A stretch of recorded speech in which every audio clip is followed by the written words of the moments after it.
Would you like to discover the 5 father wound symptoms and learn more about father wound psychology?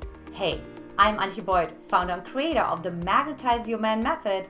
And look, if you are new to my channel, don't forget to click that bell right below this video so you get notified for that next juicy video coming your way that helps you to attract that right man for you. Now, let's talk about it. What is a father wound? Now, it is in general defined as when the love of the father was missing in some way, shape, or form. This could either be through literally neglect, withdrawal, emotional unavailability, or the opposite, which then would look like more as abuse, manipulation, and of course, any kind of negative, impact on that emotional connection with the father. Wound number 5 is resenting the masculine. So if you see men who are just constantly talking negatively about the masculine, right?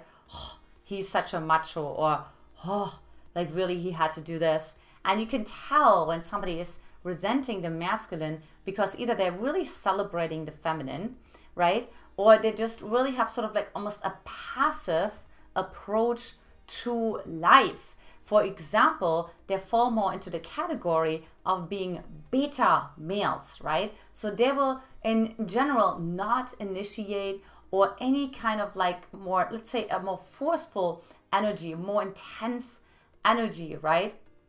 You will not really see that from them, right? They will negatively also talk about their dad. They will in general, of course, like I said before, not have a positive relationship to their dad to begin with. And of course, that same relates to you too. So if you watch this as a woman, same thing, right? You have actually a negative, resentful relationship to the masculine. That then could also mean to your inner masculine as well, right? So maybe even though you get the job done, or maybe you are a CEO, maybe you own your own company, maybe you are traveling the world and doing all of that, but you're actually resenting men for that. You're resenting the masculine. You actually want to be more in the feminine, and you just kind of feel like you had to take on the masculine because your dad was not doing that.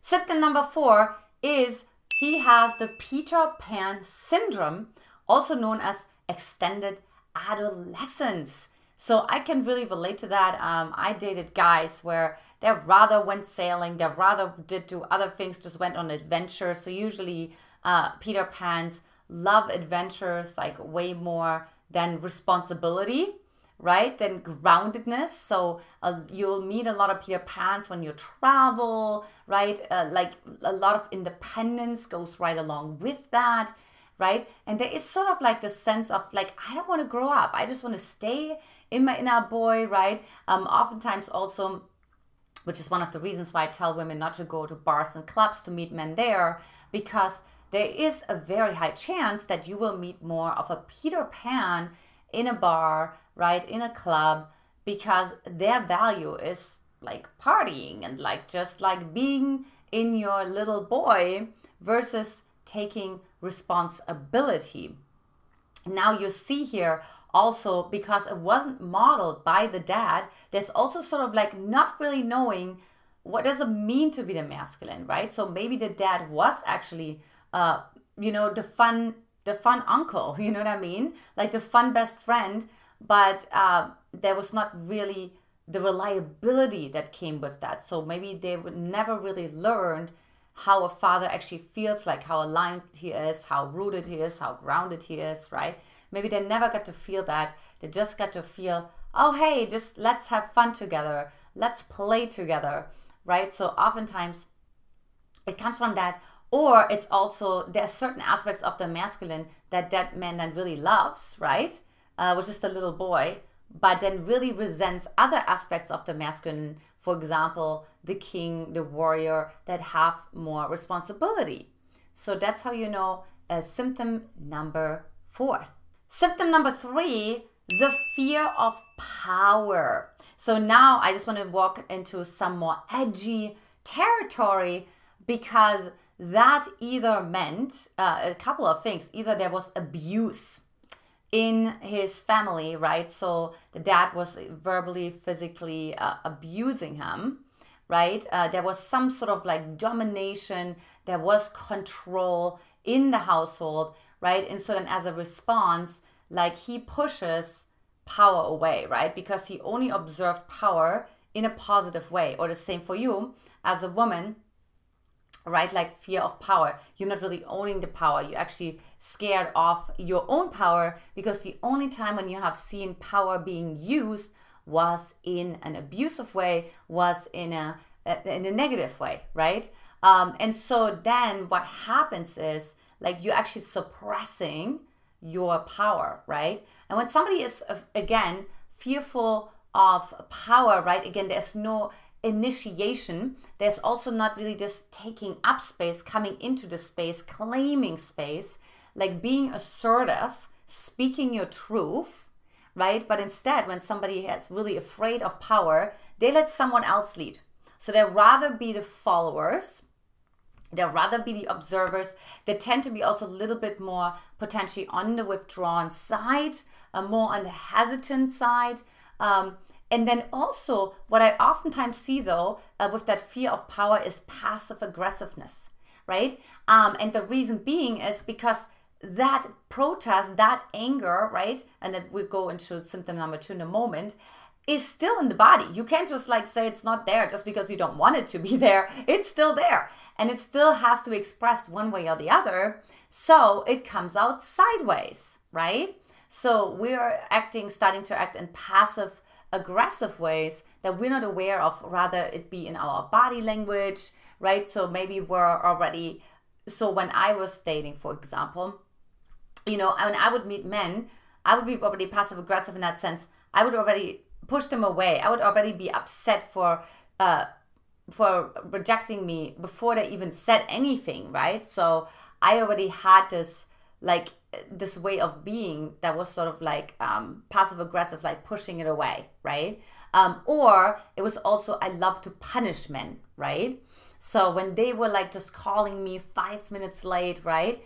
I would actually, I would just delete them delightfully out of my phone book. And that would be the end of that, right? There would be no compassion. There would be no warmth. There would be no connection. There would be no understanding. There would just be pure, like really just like punishment, passive aggression. Which leads me to symptom number 2, anger issues. So now let's talk about it. We started to become a little bit edgy here. So now the opposite can happen, right? If you have a father wound, you can also have the opposite. You can actually have the pulse of your dad. So let's say your dad was a little bit more on the abusive side, right? You can have that pulse in like really pumping through your own veins, right?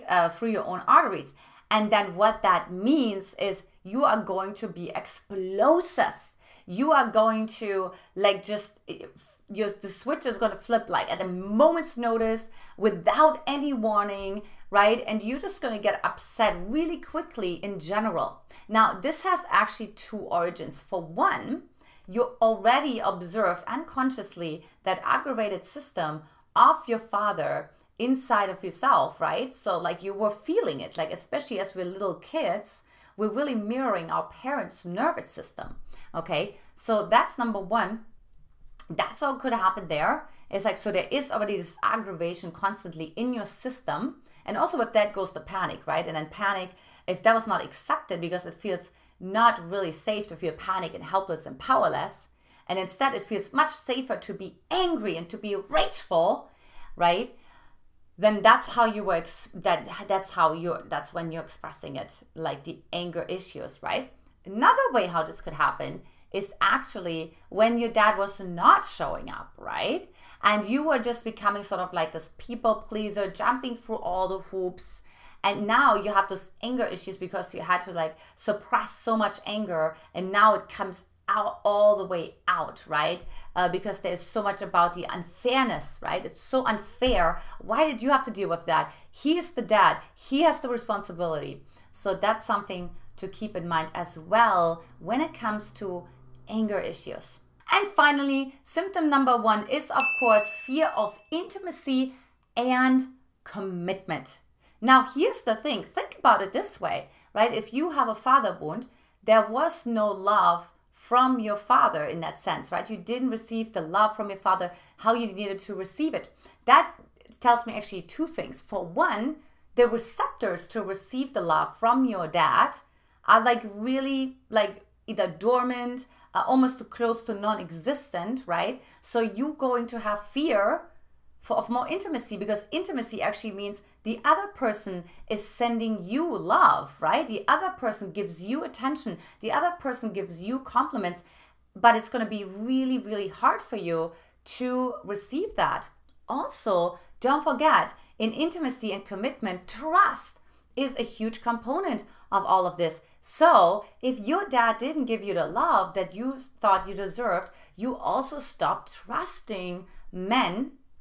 In this case, right, or if you're dating men and you see small men, they stopped trusting women, right? They stopped trusting intimacy, closeness, connection, because they were so bitterly disappointed in their own childhood every time when they were reaching out, when they were hoping for response from the dad, which then didn't happen.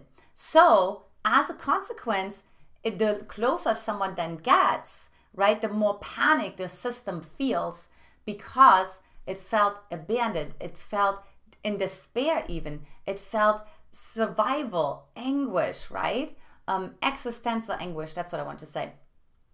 And so of course, like, we don't want to go through that, so therefore we're just pushing the intimacy, anti-commitment away, because we have not experienced that in our childhood.